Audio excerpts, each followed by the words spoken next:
Hey Besiegers, how you doing today? Okay, today we're going to look at flight again, but what we're going to do is we're going to base it on Spiderling's monthly challenge. Now they wanted a drone under 100 blocks, and as there's a better quad builders and copter builders than me out there, I thought I would go for something like an insect drone, like a bee drone or whatever. And I like the look of the thing, but I had big problems with these wings. As good looking as they are, they've got the aerodynamic qualities of a pair of pliers, so it just didn't happen. So I needed to find another kind of wing, something a bit more twitchy than this, something maybe a bit faster, based maybe just on propellers. And so that was what I went to next, and that's where I made a little discovery, as you will see. Okay, so here it is. I put two propellers on and then I cranked them up really fast using the no bounds mode. And I noticed that the trestle started to move around rather than the blades. And I thought, wait a minute, the torque there could be used to propel the machine upwards. So I'll try that. Not enough torque. Turn it up to 10 this time. This is no bounds, remember. And I turned it right up and lo and behold, it just took off. I thought, oh, this is great. What happens if we put some more torque wheels in, bit of directional control? Can we do some, aerobatics and what have you? Because this thing looks all right. Here we go. I spent a long time playing with this. This thing's a lot of fun on its own, but we've got miles to go beyond this.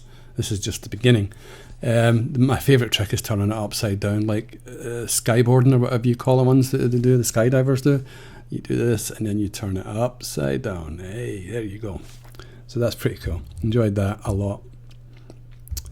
Okay, so the next thing to do is to turn this into an engine rather than a car. So I'm going to show you the engine that I developed. I'm going to show you a 4-blade version, and we get a little surprise here. We're going to use those torque wheels to develop for the primary power, but we get a second boost in power from a perpetual motion engine, which comes thanks to the steering blocks. So them in conjunction with the wheels, they gave me a perpetual motion machine, which is just great because it's going to really help us to start hovering, as you will see in a second. It really, really gives us a hovering ability. So I'll just make a basic stock here with cruciform at the bottom, and I'll show you this thing picking up. What happens is you to take off, you flatten the rotors, then you hit the primary power, which is the torque, and then you squish that really hard. Hold on, you flatten the rotors, right, and then you hit the primary, which is that there, and then you take your finger back off again, and the perpetual sets in. Now, while the perpetual is on, you adjust until you find your hover point, and then thereafter you can go up and down using your primary again. So you just increase or decrease power to the rotors, and it'll go up and down. And when you take your finger off, it will automatically hover. Now, I was just learning to do it here, and I just about got it. But later on, we'll see it used to much better effect. But so that was pretty cool. I liked that. So this is the drives that I'm going to use, at least for my final machine, which is right at the end. I've got a few things to go to. So I thought I'll put it in a frame on its own, and fly it about and see what its aerodynamics are like on its own without anything attached to it. So I put it in a box frame and tried to get it to hover low. It was a bit awkward. It didn't want to sit too flat to the ground in this, but what it did do was it started circling, and it became like a boomerang, as you'll see again in a minute. It would always return to some sort of central point and do these really crazy, cool, slow loops. This is recorded at 100%, and so this is the actual speed that it was moving. So we took it over to the yak's place to see if it could wreak any damage over there, and it does. The yaks, I put the yaks in a spin. As you can see, that one over there is spinning about because it got whacked earlier with this thing. So yeah, again, it does a boomerang thing, and it just keeps going round and round. But when I set it lower, I was able to get it, even though it hit 2-3 obstacles and a couple of explosions, it still kept circling. So that's what it does here. Watch this. It takes off low, cracks into this, and then goes into its little boomerang routine and comes in the back way. Again, we're 100% here. This is the speed it was going at. Real nice and slow. I like that speed. It's quite trippy. I've played with this for a long time as well. I really did. This is great fun. Comes down, whacks a few yaks, hits another obstacle, clambers over that, and then it tries to go and do its circle thing again. So there you go. Right at the end, I lost it at one point. I couldn't find it, and I found a bugger. It was stuck to the perimeter wall of the level right up at the very top, like a limpet. Crazy machine. Absolutely crazy. Okay, let's stick this thing in a chopper body and see how we get on. So here we go. Let's get some controls in, see if we can make this thing hover and move around with some proper aerodynamics or avionics or whatever you want to call it. Right, so basic frame, and I put these reaction wheels at 45 degrees. I found it worked better because there is a reaction torque going on in the actual rotors themselves. There you go, using that technique that I described earlier, it hovers perfectly. It just sits there. I'm not touching anything, it's just doing its own thing. There you go. Hit the internal torque wheels and it turns sweet because there's no torque getting passed down from the rotors down to the chopper, so you don't need a tail rotor on this one. There's nothing coming down. All the engine itself is contained within the rotors. It's an interesting way of doing it. Again, so this, I'm just demonstrating one last time that we can just take it up and stop and hover. As soon as you take your finger off, it just hovers. Wherever you take your finger off, it'll slow down quite quickly, and we'll drop it this time, and you'll see it coming down. So this is very good, very developable. Yeah. And we'll drop it, and it stops just like that. There you go. So I think we hovered 3 times there than that one lift, just by taking my fingers on and off. Okay, let's stick it in a twin Chinook type combination, and the control goes up. I mean, you get a lot of control now, as you will see. Turning it about its central axis is a piece of cake, and it stays very, very stable.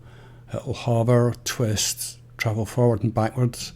Because I've got them on, got the rotors on steering hinges set at slightly different angles. So this is the central torque. This is the longitudinal torque. So the sideways drift is very good. And then I think I've got a little bit more spinning around, and then we'll change the pitch of those steering blocks, and you'll see the angle that this thing can go to. It's like nearly 60 degrees off perpendicular. Really steep angle. It's just more and more and more. Look at that. It's going up and up and up. Still got more to go.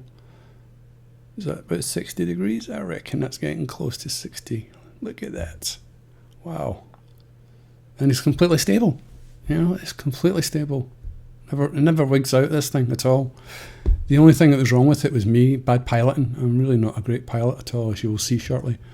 And so that was that. Okay, time for the main event, right? And this is it. This is my alien abduction device. Okay, so as you can see, this is an 8-blade rotor, not the one I built earlier, but it's the same principle.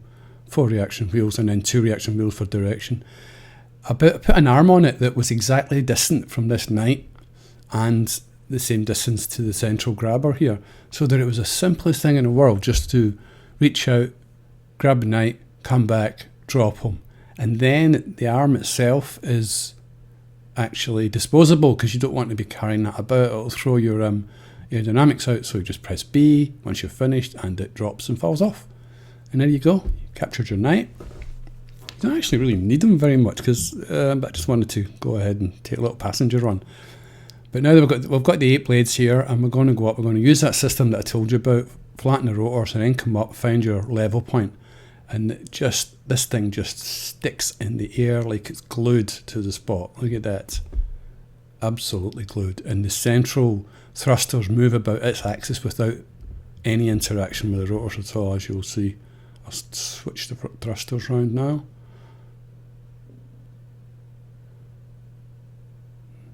Any second now, I will. There you go. There's no difference at all. That's it. Right, off we go. And you'll see how bad my flying is here. I was attempting to do it all the way around and then come back and land up beside the statue, but I overcooked it. It's not bad. This is only my third time flying the thing, so I mean I picked it up okay, but there's better flyers than me out there. If anyone's having a go, I'd be interested to know how you find it. There we go, overcooked it. So I just let it go, I took the thrusters off, and it just sorts itself out. Goes through a little loop for a moment or two, and then finds a float point, and starts to level off and hover. So that is to me that is a drone. So that's why I'm putting this one forward for the drone competition. Right. So I'm going to try and land on this thing and see how bad I am at this. It's really disgraceful. Because it's very manoeuvrable, very precise. There's no problem with it at all. You've seen a lot of flickering, I should explain. That's because when you're actually using it in the game, it's very, very smooth the way it turns. You don't see all this flickering. It's just because I'm recording it at certain frames per second. You're getting that stroboscopic effect. It's quite unnerving. But here we go. Right, we're going to try and come in on this guy. Terrible palaver trying to get landed. I'm like, I don't know, just grab the guy's head. I'm in a spin. I don't know what the hell's going on. I can't remember what my grabber letter is. So I just take it all the way down and then calm down. I says, right, we'll have another go at it. We'll just get rid of this stupid head. And then, boom, there we go. Okay, so we'll have another go. I've got to try and land on this damn platform.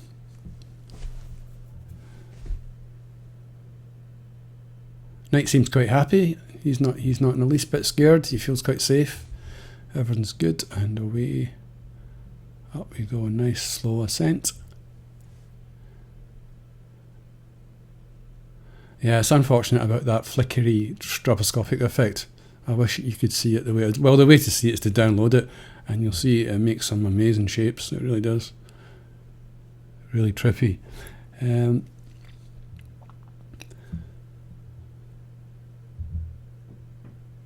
we come. See, I thought I was completely over the centre there, and I'm not even close to the edge. I don't have any good depth perception in this game. I should check it from a couple angles. And there we go. Got it. I attempt one more really dreadful flight, which the next one just doesn't work at all. And as you'll see. And so that's just about it, really. Thanks for watching. And if you get any comments, please leave them below. Anything at all, any questions, any comments, pluses or minuses, don't matter. And hit me up for a like as well. If you liked it, just go and click on the button.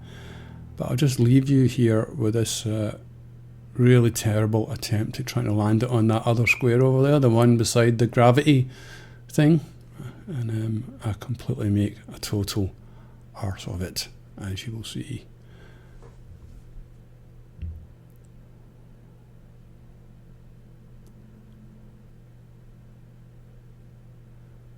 If I just come around from the other angle and looked at where I was going, I would have kind of managed it, but I keep thinking I'm landing on it, I'm landing on it, I'm landing on it. You're not fucking landing on it, you're miles away. Look at that, what a dick. Jeez, that's embarrassing. Alright folks, okay, see you later, bye.